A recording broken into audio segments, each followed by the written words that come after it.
Hello and welcome guys. So ngayon nga ang topic natin is yung pinakamaraming votes sa community post. Yung ini-expect ko nga na mapipili ay part 2 ng paano kung nabuhay sina Minato at Kushina. By the way, maganda din naman ang topic na ito. Pag umabot ng 4,000 likes ito ay gagawan ko ng part 2 yung paano kung nabuhay nga sina Minato at Kushina. And gawin nyo ng color blue yung like button as a support din sa ating channel. At kung bago ka naman dito, make sure na nakasubscribe ka na para always kang updated sa mga bago nating upload na videos.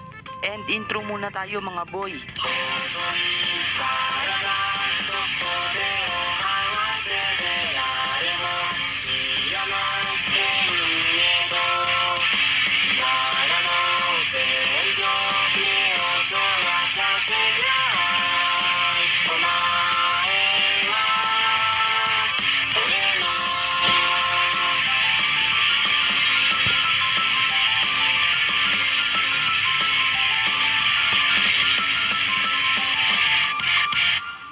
Ang Otsutsuki Clan, ang pinakamatandang clan sa mundo ng Naruto.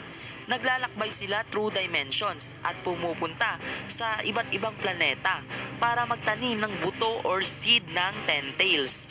Lumalaki nga ang tanim na ito into God Tree at sinisipsip ng God Tree ang chakra ng planeta kung saan siya nakatanim, which results na mamatay ang planeta at nagbubunga ang God Tree ng malaking prutas na gumamela.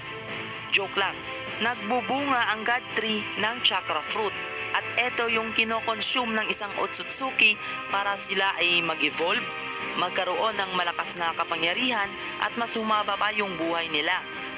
Pero para nga maging God Tree ang Ten Tail Seed, kailangan ipakain dito ang isang buhay na Otsutsuki. Kaya nga nagta-travel ang Otsutsuki Clan ng pares dahil yung isang lower rank na Otsutsuki ay magiging sacrifice at yung isa naman ay magiging bantay hanggang tumubo yung chakra fruit ng God Tree at siya yung kakain. Pero yung Otsutsuki na isa-sacrifice ay gumagamit ng karma para i-prepare yung vessel bago siya i-sacrifice nang sa gayon mabuhay pa din siya. Tulad na lang ng nangyari kay Boruto. Nung tinamaan nga si Momoshiki ng Rasengan, akala natin namatay na siya. Pero sa oras pala na yon ay ginamit na niya ang karma kay Boruto para mabuhay pa din siya later. Una nga sa ating listahan ay si Kaguya Otsutsuki. Pinadala nga ng Otsutsuki Clan etong si Kaguya at Ishiki para i-harvest yung chakra fruit. Subalit nagkaroon nga ng attachment o pagmamahal etong si Kaguya sa planeta na plano nilang wasakin. Tinraidor ni Kaguya si Ishiki.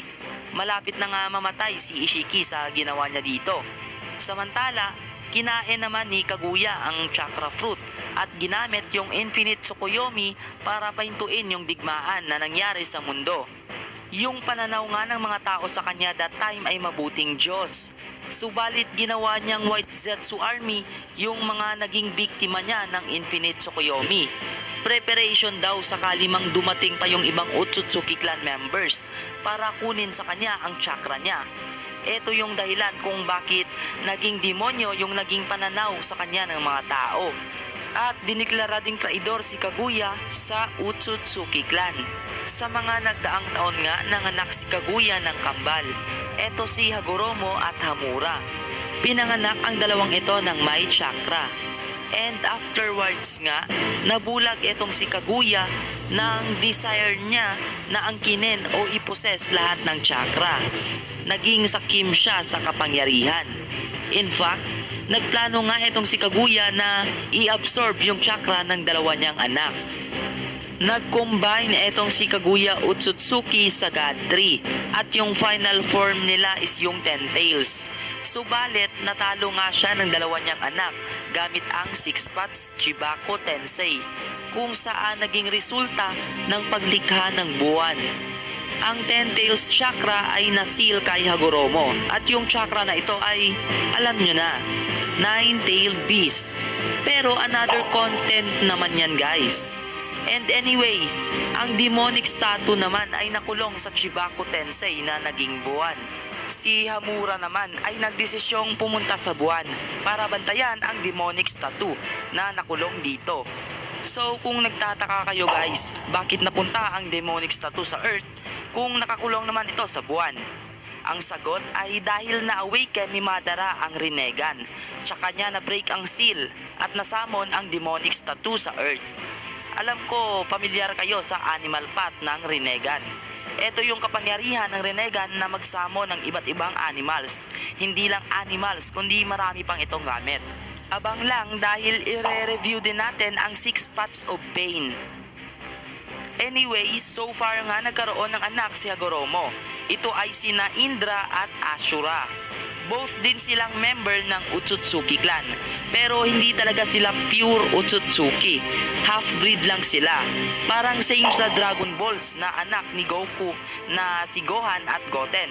Half-breed Saiyan lang sila. Pero kahit paano naman ay sadyang malakas ang dalawang ito. Sa kay Indra nagmula ang Uchiha clan at sa kay Ashura naman nagmula ang Senju at Uzumaki lineage. Ang Susanoo nga nitong si Indra ay same kay Sasuke. Parang perfect reincarnation nitong si Indra si Sasuke. Nakita din natin sa filler episodes na gumamit si Ashura ng Rasengan at ginamit niya din ang 1000 Giant Wood Hands, which is nakuha ni Hashirama. Ang descendants naman ni Hamura Otsutsuki ay si Toneri Otsutsuki. Si Toneri ang primary antagonist sa The Last Naruto the Movie.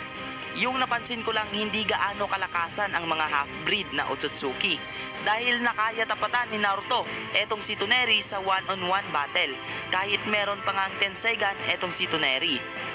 Sa Boruto Next Generations nga, nakita din natin yung appearance netong si Kinshiki, Momoshiki at Urashiki.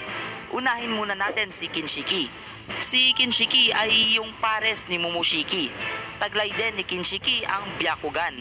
Malakas itong si Kinshiki. Nakaya niya nga tapatan si Sasuke sa one-on-one battle. Next nga agad ay etong si Urashiki Otsutsuki. Kasama din nila Kinshiki at Momoshiki etong si Urashiki. During Chunin exam arc nga, in my own perspective guys si Urashiki ang pinakamahinang Otsutsuki na nakaharap nila sa Boruto Next Generation. Imagine, meron siyang Byakugan at Rinnegan, pero tinalo siya ni Jiraiya, Sasuke, Boruto at Naruto. At even nga sa ultimate form niya ay tinalo lang siya ng batang Naruto at Boruto. Nagtataka nga din ako, bakit ganyan siya kahina? May Rinnegan at Byakugan tapos Otsutsuki. Ultimate form? Natalo kay Boruto at Naruto? Nani? Anyway, next naman nga ay si Momoshiki. Si Momoshiki guys ay isa din sa malakas na Otsutsuki na nakaharap nila Naruto.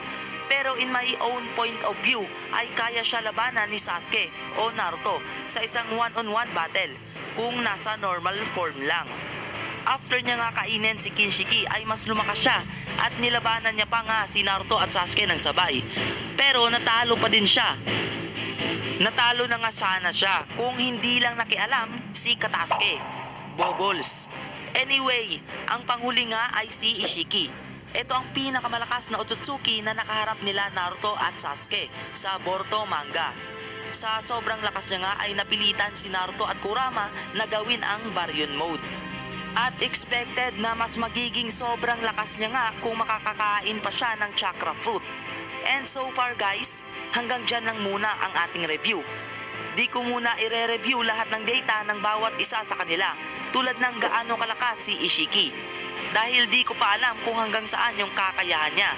Hintayin na lang natin na tapusin niya yung laban niya sa Baryon mode na Naruto. Sana nga marami pang episodes at chapter na ilalabas. Dahil sa tingin ko kasi marami pang malalakas na Otsutsuki clan members ang hindi pa pinapakita. Sana masabaan pa ni Mr. Kishimoto yung story ng Boruto Next Generation. At kung nagustuhan niyo naman ang video ito guys, ay i-hit nyo na yung like button para sa support sa ating channel. And mag-subscribe na din kayo para lagi kayong updated pag meron tayong bagong upload na videos. And bago nga natin tapusin ang video ito ay may shoutout muna tayo.